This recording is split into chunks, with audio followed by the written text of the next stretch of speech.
studio. Our panel with us tonight, Sebastian Payne, director of the Onward think tank.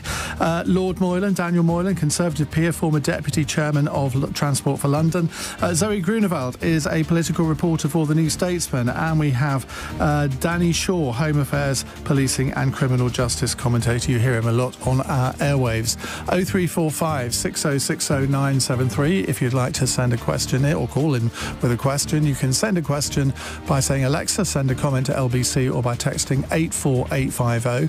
And we'd love we'd love it if you'd watch us too on Global Player. Now, lots of things you could ring in to talk about. We've been talking about Rishi Sunak's exclusive LBC phone-in, telling us to trust him to turn the economy round, blaming striking doctors and nurses for NHS waiting lists continuing to grow, and denying that the migrant barge has become a shambles.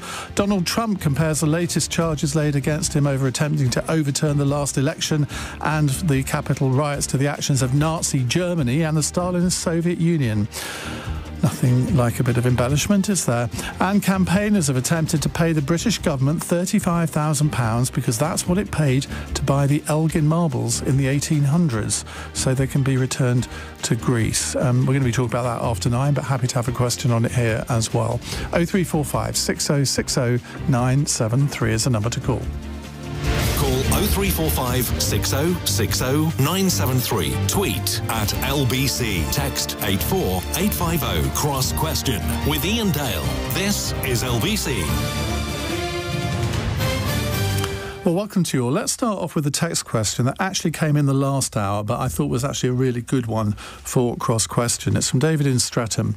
He says, what do the British people actually want from a Prime Minister?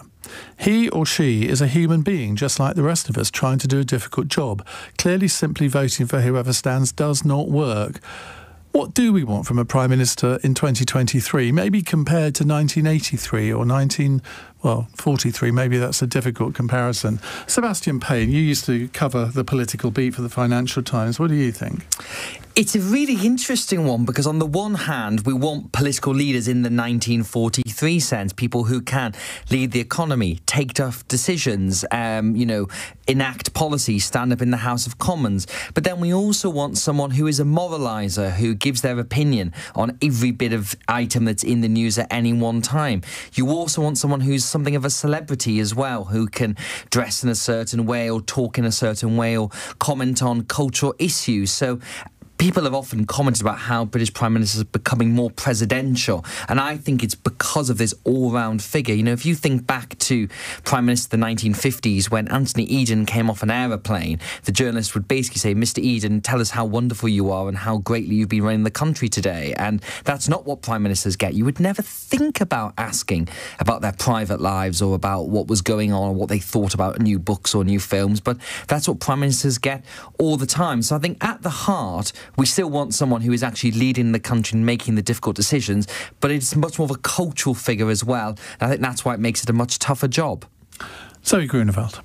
Honesty, integrity and transparency, maybe. I don't know. I think people... You're not asking for much, are you? I think people at the moment are a little bit fed up with some of the treatment they think they've received over the last year or so. I think people want a Prime Minister who they can trust to lead, but who they also trust to tell them the truth, because I think that's been missing a little bit in political discourse for the past year. I think people also want a Prime Minister who offers a sense of security. At the minute, some of the biggest challenges we're facing are things like energy security, cost of living, inflation. People are worried about their housing, they're worried about the environment, they're worried about their children's future. And I think people want a Prime Minister who not only speaks the language of security, but also seems secure. He seems honest, he seems truthful, and he seems like he's not going to bend to the whim of external parties. So I think that might go a little bit to explain why Starmer is doing quite well in the polls, because people tend to think he's a bit boring. I think he offers a sense of security to some voters. I think in comparison to the mess of the Conservative Party in the last year, he just looks more stable and secure.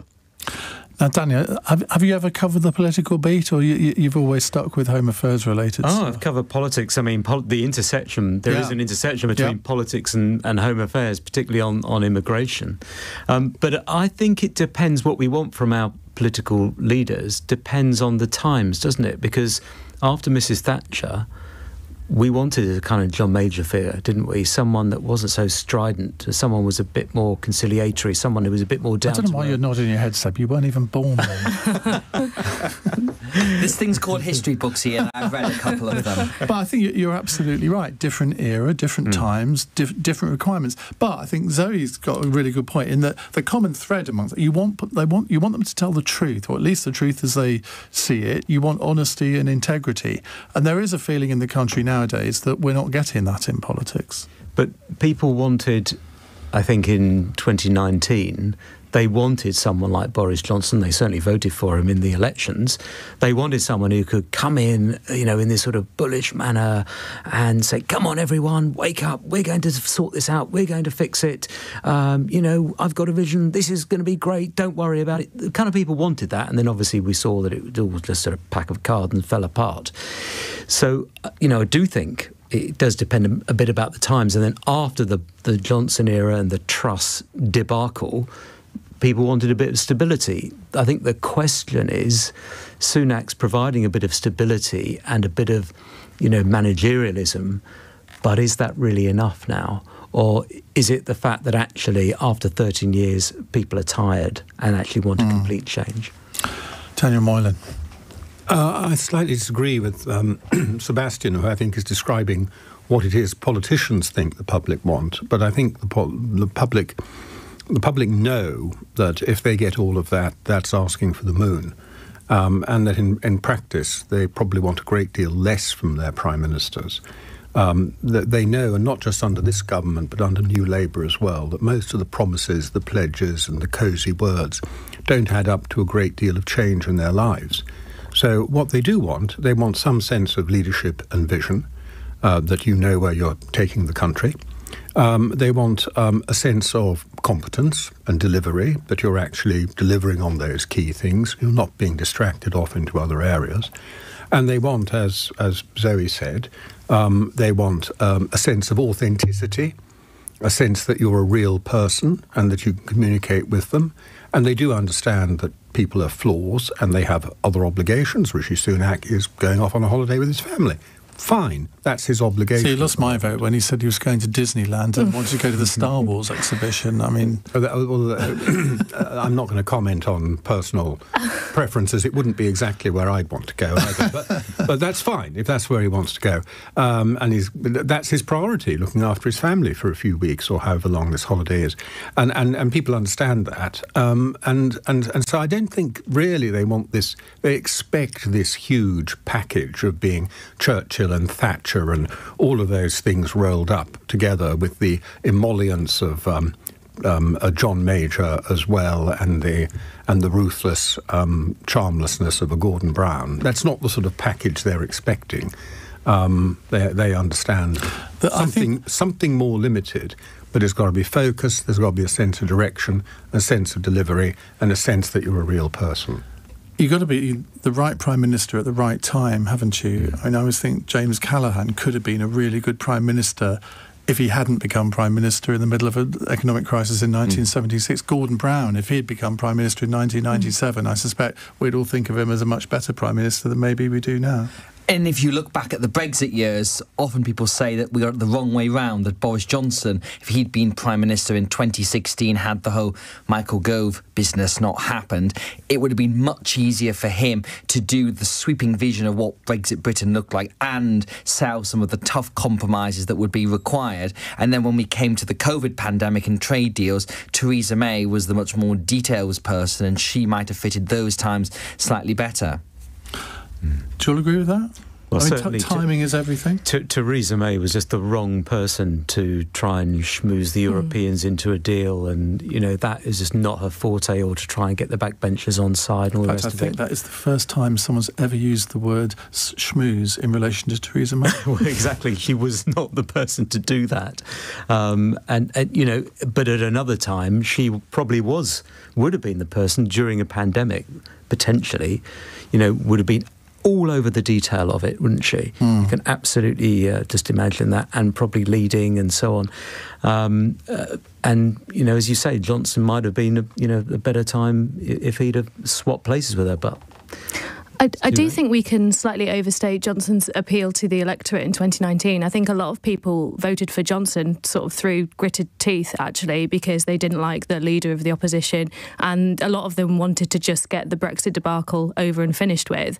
And I think a lot of people think that was to do with the cult of Johnson, but I think, it's also opportunity. He was at a time where, people didn't like the leader of the opposition and people just wanted the mess to end, and he was promising that. People didn't like the leader of the opposition in 2017. And he came within inches, so to speak, of being Prime Minister and forming a government. So the idea that Jeremy Corbyn was totally unelectable and anyone who stood against him was going to get a landslide is just not borne out by actual electoral fact. I think also, you talked to Gillian Keegan, the Education Secretary who comes from Merseyside. She said all of her family always voted Labour, would never think of voting Conservative. And yet she said almost to a man or woman, they all voted for Boris. They didn't vote Conservative, they voted for Boris. And I think there was that phenomenon in certain parts of the country. And I think the challenge for Rishi Sunak is how does he keep those voters? Because Boris isn't there anymore. And I think that's going to be a real challenge for him. I think there was also the reverse. I think there were people who did vote for Johnson, even though they didn't like Johnson, because they thought the Conservatives could get the Brexit deadlock finished. So, Johnson is Marmite. You love him or you hate him. And a lot of people don't like him, but really didn't like the alternative. Right, we've got lots of questions coming in, but we want more. 0345 6060 973 is the number to call. More from our panel in just a moment. It's 14 minutes past 8. This is LBC.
Goda.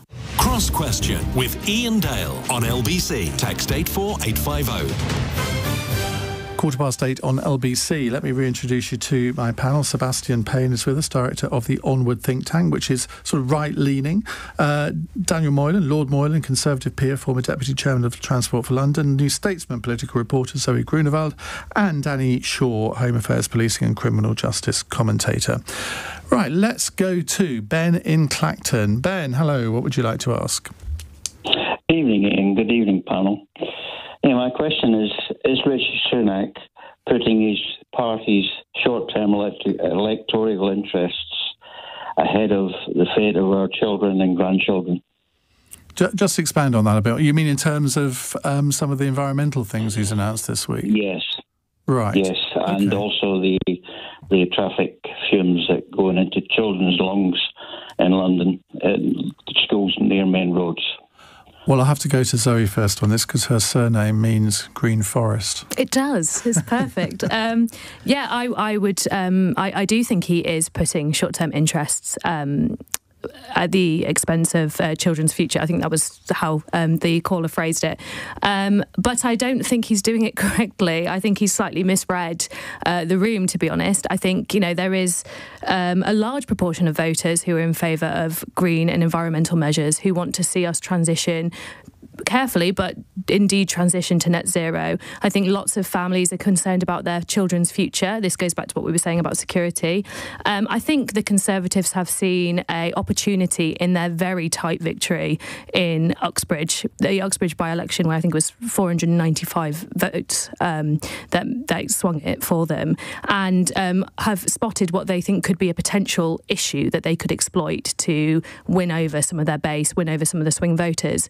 But I think they've misread it. I mean, apart from all the specific issues to Uxbridge, as I say, people are genuinely in support of green issues. And I think it would be foolish for Sunak to stake a lot of policy on this. I mean, he says he's still committed to net zero. We should take him at his word. But at present, what he's doing is just opening himself up to plenty of criticism from scientists, from donors, from all sorts of people who want to see the government committed to net zero. And yeah, I think it's slightly foolish. I do think maybe they have chucked out something to see if it sticks with the electorate, to see how it's received from people around him, and maybe they'll row back on it slightly. But I would hope to see another U-turn on the net zero and the coal and the gas policies. Well, we're getting lots of U-turns from Keir Starmer, so why not have someone from Rishi Sunak as let's even it out, yeah. Daniel Moylan, what do you make of this? Well, I think there are three separate issues. As far as low-traffic neighbourhoods are concerned, as far as I can tell, all he's announced is there's going to be some sort of review. Ultimately, those decisions are made by local authorities. So if you're going to do something about them, you're going to have to take that power away from them. That's very, very complex. So I think we might not get beyond a review of some sort. As far as ULEZ is concerned, the really interesting issue it raises is why it is that London boroughs have no say in such a matter, whereas in other parts of the country that have elected mayors, where you've got combined authorities like the West Midlands, these are collaborative things in which the boroughs and the mayor have to agree on the policy in order for it to go ahead. And I think that's something that really has irked people in London. I think it mattered in Uxbridge, that they don't seem to get a say at all. It's all decided in a fairly remote way at City Hall, and nobody's listening to them. As far as net zero is concerned, I think people have sort of begun to realise that our achieving net zero is not going to make the slightest difference to the fate of children, grandchildren and generations beyond that, because we're responsible for 1% of global emissions. And unless countries like China and others do something about it, then nothing really is going to change. We're just holding ourselves out as an example to try and encourage them, and that might have some value, but it's not going to make any real difference. So the question, I think, is, for a great number of people, is increasingly becoming, what should we do to adapt to the changes that might occur as a result of climate change, which remain still modelled predictions. They're not 100% certain what might actually happen. There might be a scientific consensus, but they're not 100% certain. So what should we be doing to adapt to them, rather than beating ourselves up to achieve an artificial target that in the end won't make any difference, but will cost us an awful lot of money and a lot of our standard of living in the meantime? What about Zoe's point that the majority of people in the country are actually in favour of green policies? Yeah, people are in favour of green policies because, A, they sound nice, and B, it is perfectly possible to be in favour of a set of policies in general, and then when you start to unpackage them and you look at the costs and the consequences, to say, well, maybe not that one, and maybe not this, and maybe do it another way. And I think that has started to happen as a result of some of the things that have taken place. And people are not committed, are less committed to the principle when they look at the detail. Danny Shaw. I think the Conservatives got a bit drunk on the Uxbridge result, and they got a bit overexcited about it. As Zoe said, it's a very small majority. Could easily have gone the other way. I can understand them sort of crowing about it because it was a disastrous night for them otherwise. And they seem, because of that, to have sort of embarked on this political campaign with Ules, starting with Ules and Uxbridge, and then the low traffic neighbourhoods, the gas and oil licences, and they're just trying to create this divide between them and the opposition, and then, yes, possibly seeing where it lands. I think this is just all about politics.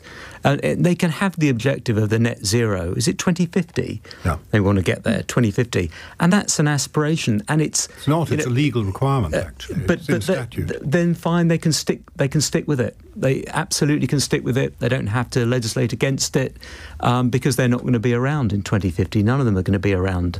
So that's absolutely fine. And they can say, that's our aspiration, that's our goal, we're committed to this. But with these small practical measures, well, small in comparison to that, practical measures, they can try and, draw a division between them and Labour. We're on the side of the motorist.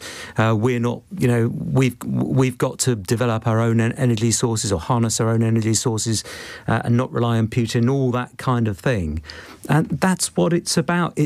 I can't believe that people just can't see it for what it is. From a political point of view, though, the electorate will think, well, good, there should be political divides between political parties. We don't want them all agreeing. That's the problem. They all seem the same, so we want some differences. Absolutely, and that's absolutely fine. But all I'm saying is that that's exactly what it's about. And if the ULEZ vote, let's say, had gone the other way, and it had appeared that actually this policy designed to try and develop clean air or get cleaner air in particular areas, if that had proved to be really popular, which way do you think they'd be going now? They'd be going with it, probably. OK, Sebastian Payne. I actually disagree with Danny on saying that Uxbridge is just a sort of a flash in the pan thing. I was very taken by a column in the Financial Times by my former colleague Janan Ganesh today, where he actually argued that Uxbridge will probably go down as a turning point where dividing lines emerged on net zero. Because if we just think about how we got here, the 2050 target, which is Daniel, you mentioned, is legally binding in law. It was passed through at the very end of the Theresa May government in those dying days. And I don't think anyone had fully comprehended what was being said and what was being signed up to at that point. And that includes, by the way, the 2030 target for ending the sale of petrol cars. That I'm sceptical that will happen, will not get pushed back. The EU has a target of 2035 that feels more realistic to me at this point. And I think what we've seen from Uxbridge is, and you can say that it was only a slight result, but don't forget the atmospherics politically were very difficult for the Conservatives to even to get that many votes in that situation, I think was really quite something.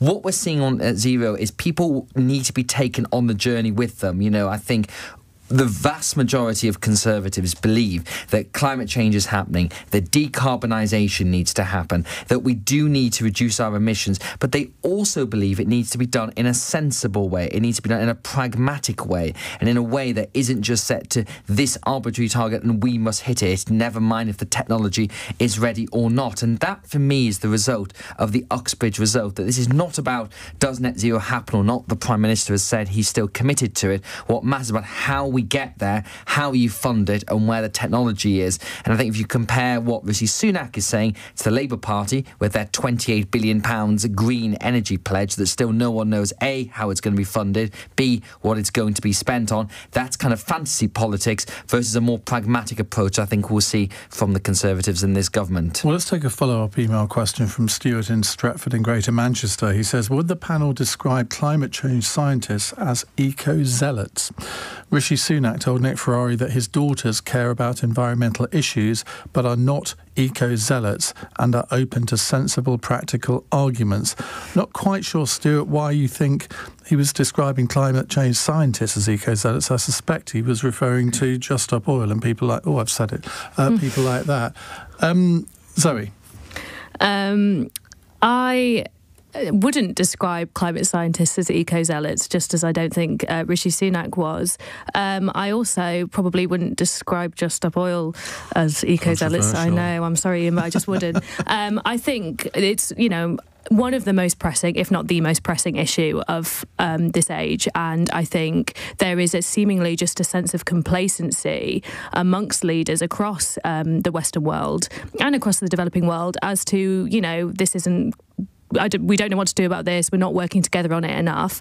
And I'm very, very concerned that Sunak, although he's talking about being pragmatic and he's talking about doing things in a sensible, rational way, part of politics is slightly vibes-based, and the vibe he's sending out at the minute is that he's not really taking it that seriously. It's not a priority to him, and that really concerns me. That is true, Seb, isn't it? That is the impression that he's giving, particularly this week.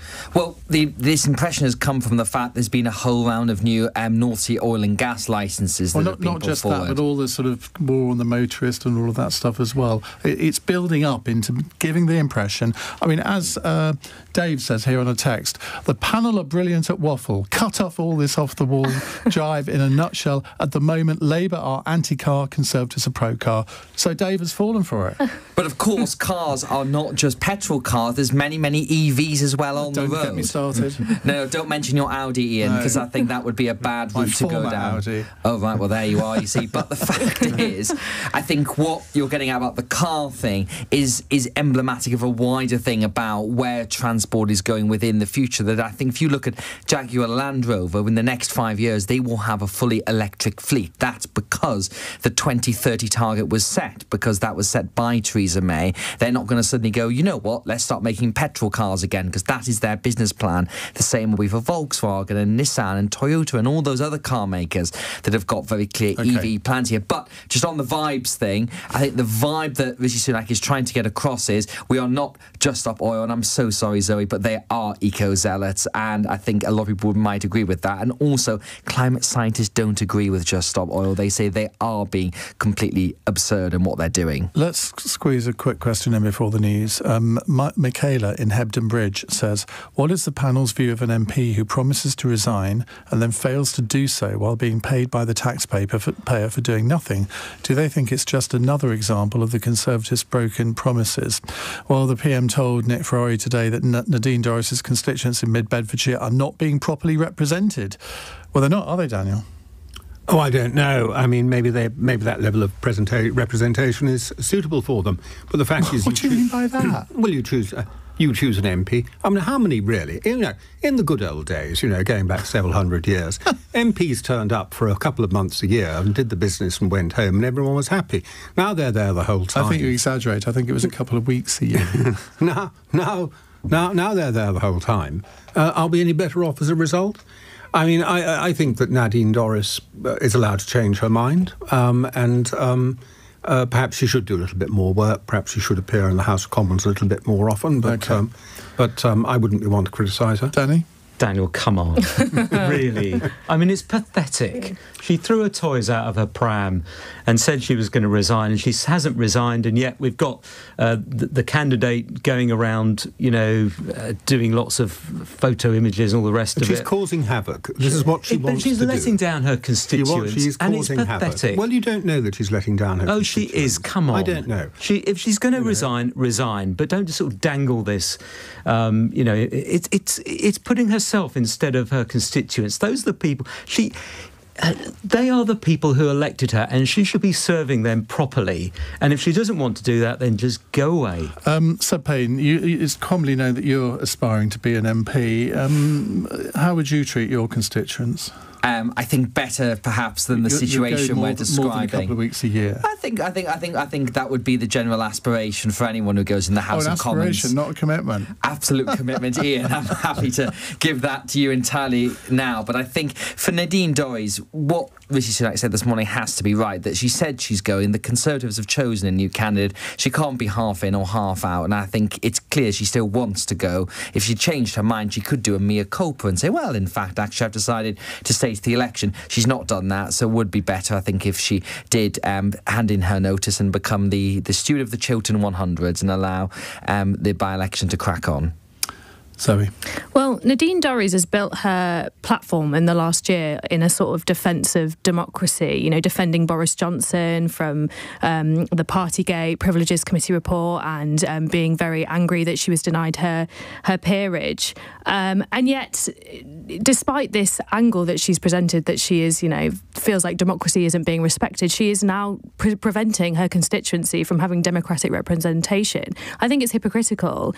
I think she should definitely leave and allow her constituencies to be represented again.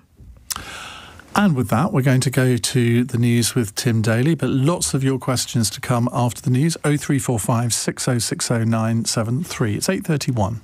The Prime Minister has used an exclusive interview with LBC to blame striking junior doctors and consultants for growing the NHS waiting list in England.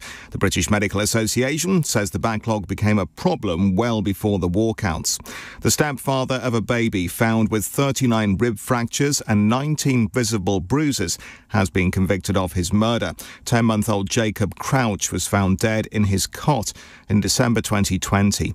And it's understood asylum seekers will not be boarding a barge in Dorset tomorrow. The government intends to use the Bibby Stockholm to house around 500 migrants. LBC weather, a mixture of cloud and showers overnight, with an overnight low of 9 degrees. This is LBC.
Cross Question with Iain Dale on LBC. 8:34 on LBC. This is the last Cross Question of the month. We'll be back with Cross Question in the first week in September. Now, let me reintroduce the panel to you. Sebastian Payne is director of the Onward think tank. Lord Moylan is a Conservative peer. Zoë Grünewald is political reporter for the New Statesman, and Danny Shaw is a Home Affairs, Policing and Criminal Justice commentator. Right, Sidar is in King's Cross. Sidar, hello. What would you like to ask? Yeah, hello. Bank of England is expected to raise interest rates again, I think, for the 14th or 15th time tomorrow. So do you think it's the only way to fight inflation, or are we risking a recession and a lot of pain for mortgage holders by continuing a policy of, I guess, monetarist fundamentalism? Oh, monetarist fundamentalism. That's a good phrase. Daniel?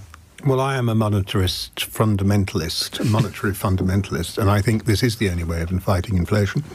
We've tried other things in the past. When I was a boy, we had prices and incomes policies where the government set prices and incomes. That brought down the Callaghan government eventually because, of course, the workers won't put up with it, and why should they? And the companies can't actually manage it and still produce stuff because their costs go up, their import costs go up, but they can't actually make stuff and still make a profit. So it doesn't work. And I don't know any other method that has been suggested for doing it. Where I think the government can be blamed is, first of all, I don't blame workers for asking for wage rises that reflect, I mean, you can't always agree to them, but I don't blame workers for asking for wage rises that maintain their standard of living. Even 35% in the case of the junior doctors. Don't blame them for asking. I don't think the country can afford it. That's another matter. That's a tough decision for an employer to make. The government is acting in its role as employer in that case. The country obviously can't afford it, but it's wrong to blame people. They didn't cause the inflation. The Bank of England caused the inflation by printing money as if there was no tomorrow and persuading themselves it wouldn't have an inflationary impact. That's a really interesting point, because Mark Carney the other day blamed it all on Brexit. Yeah, of course he did, because Mark Carney... You were governor of the Bank of England when you spent hundreds of billions of pounds on printing money. Mark Carney has been a disaster because he came to the Bank of England role with part of this intellectual framework which said monetary policy doesn't matter to inflation. And it was the bright new wonderful thing that central bankers had agreed on. Now, Andrew Bailey, who succeeded him, well, nobody would ever accuse Andrew Bailey of having a view on monetary policy any more than, I mean, he doesn't really, isn't anything about monetary policy. But Mark Carney brought the poison into the thinking, and that's why it all carried on. So naturally he's keen to deflect the blame onto something else. Zoe? Well, I won't profess to know more about how to tackle the sticky issue of inflation better than the Bank of England. But what I do know is that pushing interest rates up even further will have a huge impact on families across the country. It will have a knock-on impact not just on mortgage holders but renters as well, who will suffer because their landlords will put up the price of their properties. I mean, it really is incredibly painful to be a young person trying to get suitable housing in this economy. What I do think the government does have to answer for is that they have created a situation over the past 13 years, or even further than that actually, where so much of the country's wealth is in housing that one of the only ways they can bring down inflation is by essentially trying to crash the housing market or bring house prices down and cause all this higher mortgage rates and more pain for families. So I think there needs to be some solution there. But I think whatever the Bank of England decides to do, and I think tomorrow when they do push up inflation rates, we'll have a huge interest rates, sorry, not inflation rates, hopefully not anyway, we'll have a huge impact on people across the country, families who are already struggling with the cost of living. And I think it's a really, really tricky, difficult situation for everybody concerned, to be honest. Seb? I think you've got to respect the mandate towards the Bank of England to deal with inflation to do this. Now, I wouldn't say it's monetary fundamentalism to say that this is the only way of tackling inflation, but I think it's hard to dispute the bank has got inflation wrong at several terms. That Andrew Bailey stood up in the Treasury Select Committee in the House of Commons and said this inflation wave was transitory, it was only a blip and it would pass through the system very quickly, and here we are a good year and a half later and it's still dominating the system, and it's proving much stickier than people thought because a lot of the inflation is being imported from overseas. Number one, energy prices that are obviously much higher due to the war in Ukraine, but linked to that also is food prices as well, and that's not a lot that the bank can do about because it's coming from overseas. The other element, of course, is the vast amounts being spent by President Joe Biden with the Inflation Reduction Act that is an inflationary measure. So if you put those two things together, the bank doesn't have any alternative, but at the same time it's not things directly within its control. That the government's been very tight on wages, not giving out pay rise and really squeezing it as low as possible, been trying to keep public spending under control as well. So there's not really any other tools available, and I think there'll be a huge sigh of relief in the Treasury when the last inflation figures came out, which went down more than expected. But the question is, because of those overseas factors, how much longer are we going to have higher interest rates? Because as Zoe said, it's very, very difficult for people at the moment. That's true, isn't it, Danny? Because 30 years ago, when there was inflation, the government could pull some levers and there would be almost immediate impact. And that's not the case anymore, is it? Doesn't appear to be. I mean, I would just caution, I'm not sure that the Bank of England will raise interest rates tomorrow. I mean, it may be that they've looked at the recent inflation figures and decided it's not necessary. We'll wait and see. And I'm not going to suggest alternative strategies for bringing down inflation. But what I would say is that interest rates, whether they go up or not, putting huge pressure on people with mortgages. And, is the government doing enough to persuade the building societies and banks who have lent money to homeowners, are they putting enough pressure on those organisations to try and sort of soften the blow for people who've got mortgages? I don't think they are. I mean, I woke up the other morning to hear on the radio that, is it NatWest has made, was it HSBC? Has made some massive profit HSBC, this year. And look, I'm not an expert here. I don't understand all this, but I just don't understand how a bank like that can make, was it £3 billion or something like that, profits? And yet there are people who are struggling with their mortgages. Some of them presumably have got mortgages with HSBC, lent money.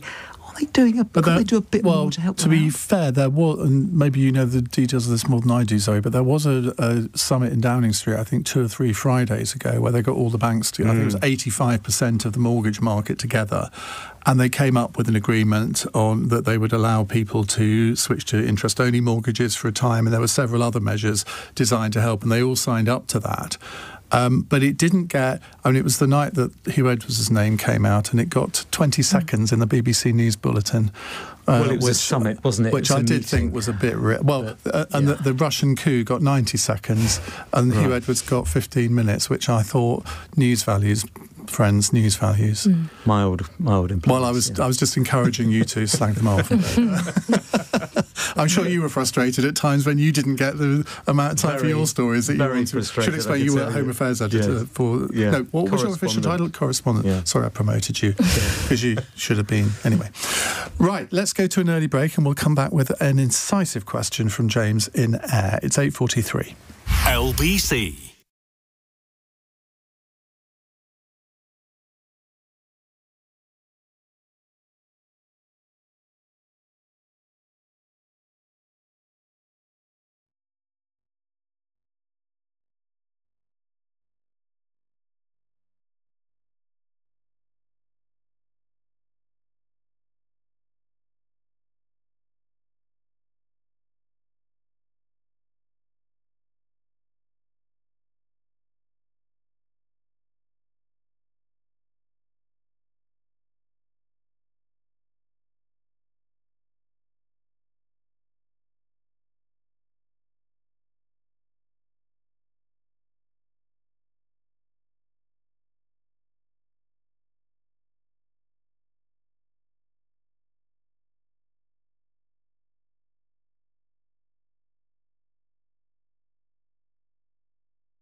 Skoda. Leading Britain's conversation. Cross Question with Iain Dale. Alexa, send a comment to LBC. Sebastian, Payne, Daniel Moylan, Zoë Grünewald and Danny Shaw with us answering your calls. Let's go to James in Ayr. Hello, James. Good evening, Iain, and good evening to your panel. The question I want to ask is, how likely is it that Donald Trump is going to be the next president of the United States? Well, get your crystal balls out. Danny Shaw. Well, I think it's 50-50 at the moment, isn't it? That's, I think, what the polling says, something like that. I think there's a very good chance. I mean, it's extraordinary, isn't it? I mean, don't forget this guy, forget the charges that have been laid against him in sort of 3 separate cases now. He's already been found to have assaulted a woman, isn't he? Many years ago. For most politicians, that would have been enough. That civil case, that battery case, which he lost, and yet why is it though that he not only survives all of these things, but seems to get added support, particularly from the Republican Party? I mean, I would have thought all the swing voters would look at this and think, well, no way, but that doesn't seem to be happening. Because it's all painted as a witch hunt. It's all painted as, some sort of plot, some Democrat plot against him, and it's this kind of territory we've got at the moment where it's either one side or the other. You have to take a side. There's nothing in between. And that's just the way sort of politics seems to be going. I mean, we saw it a bit in this country under Johnson and Truss, and we've seen it in America. I mean, I just don't know. I don't know how they can have a rule that allows someone to stand for president if they're in jail, which is a possibility, or to be president. It was a conscious decision when they drafted the Constitution. They considered the issue, and some of them said, surely you don't mean that. And there were others drafting the Constitution who said, if that's the person the American people want, then that's the person they should have. So it was quite a conscious decision at the time, right or wrong. It didn't happen by accident. It's very bizarre. I mean, you think, how would you do the job from jail? I mean, get the FBI director in for a meeting in a jail. You wouldn't have a problem with security, I suppose. That would be one thing. But I mean, you couldn't. How could you? I mean, it's impossible. But then some things have happened that we thought wouldn't be possible, and they have. So I think the fact that you've got a president who could either be in the Oval Office or prison, those two kind of literally opposite ends of the spectrum, is an indictment of a political system and a society that is not healthy at the moment. And I do not think that this shows that America is in a good place. And it's overwhelmingly likely it will be Donald Trump versus Joe Biden. And even though I think Joe Biden is much more preferable to Donald Trump even before today's news, they do not strike me as the two best possible people to be leading the most important country in the West at the moment. And there's a much deeper sickness in America's political system here about why they're not producing younger, dare I say it, more dynamic leaders who have got fresh ideas, that it feels like we're at the end of something in America, not the beginning of something. And Barack Obama did feel like the beginning of a new era in terms of its vision in the world, its looking towards Asia, in terms of its racial politics, and then that sort of rapidly just gone backwards to something very different.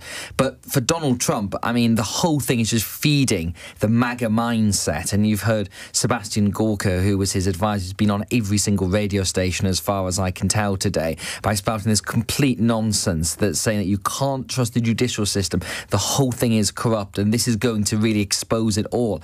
And I think the danger of what we've seen in today's announcement is that it just feeds that mentality, and I don't quite know how you bring that to an end, because the campaign next year is probably going to be truly awful, because it's going to be Joe Biden trying to run a steady as she goes, talking about the economy and inflation and that sort of thing, and Donald Trump just feeding this whole conspiracy theory narrative, and today's news is just going to feed it even further. Daniel? Well, periodically the fault lines in society shift, and the things that people argue about on the political spectrum have changed. And, this might happen every 30 or 40 years. And we're used to a society here in which we argue on a left-right spectrum on economic matters like, nationalisation at one end, free enterprise at the other, high taxes, low taxes, all the things we've been used to for the last 30 years. And the electors aren't there anymore, but the parties still are. And I think that's partly, I'm not saying America's copying us, it's the other way around. We're being influenced by America. That's happened in America as well. The voters are interested in different sets of issues from where the parties actually are, and the parties are trying to chase after them. And it's infected the whole nature of politics, because it's generated mistrust of the other side. And previously you could respect somebody who was on the other side while you strongly disagreed with them as their political views. But that bond has now sort of broken in America, and it's reflected to some extent geographically, of course, the coasts versus the interior and things like that. And it's become extremely entrenched and very bitter. And you benefit, and don't say this is just Trump. Both sides have done it. You benefit by demonising your opponents. You benefit by trying to devalidate them. You call them deplorables or whatever, and so on. Both sides have tried to do this, so they've played into it, and it is having very serious Gramscian-type effects. I mean, it's sort of something new, as Sebastian just said, has to come out of it, if only because both Biden and Trump will be dead at some point. And there will have to be some new people coming through. But I think they'll be on a very different spectrum from what we've been used to as the differences between the Republicans and the Democrats over the last 30, 40 But if you had years. to bet money, who do you think would win in Trump versus Biden? You know, I can't see Trump winning. I think in the end, this campaign of bringing, really in some of these these are politically motivated criminal charges. That doesn't mean to say they're invalid and he hasn't committed the crimes. That's for a jury to establish, and not for me. But they are politically motivated, this swathe of things, and I think they help him. But I think in the end, if he were convicted of things seriously, and certainly if he were sitting in a jail cell, which I don't think is remotely possible, by the way, ahead of next November, what with the appeals and all the other things that go on, I think enough people who would just resile from voting for Trump. And they'd be left with Biden, who clearly, in my view, appears incapable of exercising government, and will have to be managed for a 4-year period if he lasts that long. Sorry? Yeah, I'm kind of in agreement with the whole panel about their sort of analysis of America and sort of the toxicity going on in politics over there at the minute. Part of my concern is, well, obviously part of it depends on what happens in the next year, how well Biden deals with any challenges that may occur. Part of my worry is a lot of people see Biden as being too old. There's been a lot of sort of rhetoric around him. You know, I think he fell over the other day, didn't he? And people seem quite concerned about that and his ability to govern a second term. But, you know, I just don't know. I mean, I hope that it's not Trump. And it seems kind of inconceivable that you would have a president who is in jail. But Trump has defied so many expectations so far in his life and his career that anything seems possible to me. And I have a very ill-gnawing feeling that we might see another Trump term. Wouldn't it be fascinating if the American election was on the Tuesday and the UK general election was on the Thursday in the same week? That sounds exhausting. Yeah, I'd love it. Right, James, thank you for that. Let's go to Trevor in Manchester. Hello, Trevor. Oh, hello there, Ian. Hello, panel. I'd just like to ask you, does the panel think that anti-Semitism is on the rise in the United States of America and the United Kingdom, given today's events? Now, a jury in the US has imposed the death penalty on a man who killed 11 people at a synagogue in Pittsburgh in 2018 after posting about his hatred of Jewish people on social media hundreds of times. And on a vaguely related matter, David Baddiel, the Jewish comedian, has questioned the casting of non-Jewish actor, is it Cillian Murphy, to play Robert J. Oppenheimer in the new Hollywood film, arguing that for any other racial minority group, casting directors would never choose a performer who's not from that minority group. Well, there's a lot to get our teeth into there. Daniel, let's come to you first on that. Well, I'm not Jewish, and I can't speak for the lived experience, as it's called, of Jewish people in this country. But I'd say, I hope I'm not offending anybody, that if you look at things historically and you take a broad enough span, if you go back to the 30s, the 40s, the 30s and the 20s and the 20th century in this country and in America, there's probably less anti-Semitism historically taking a broad sweep than there has been for a very long time. And that isn't a cause for complacency. I'm not suggesting that. And there are obviously pockets where anti-Semitism does exist. And clearly someone who goes out and shoots up a synagogue, that is a very rare event, mercifully. But, you know, in the broad sweep, I think things are reasonably good. Okay, Zoe? Well, I'm not Jewish either, but my grandfather was, and in fact he was a Holocaust survivor, so it's an emotive issue for me. I think extremism of all forms are on the rise in the UK and in the US. I'm very worried about the spread of hatred on social media, how easily people are sucked into sort of conspiratorial rabbit holes where they have one hatred for one group and then that brings them to hatred to another group. So I think there's a sickness there. I think definitely, I don't really have much more to add, to be honest. I think extremism of all forms are on the rise, and anti-Semitism is no different.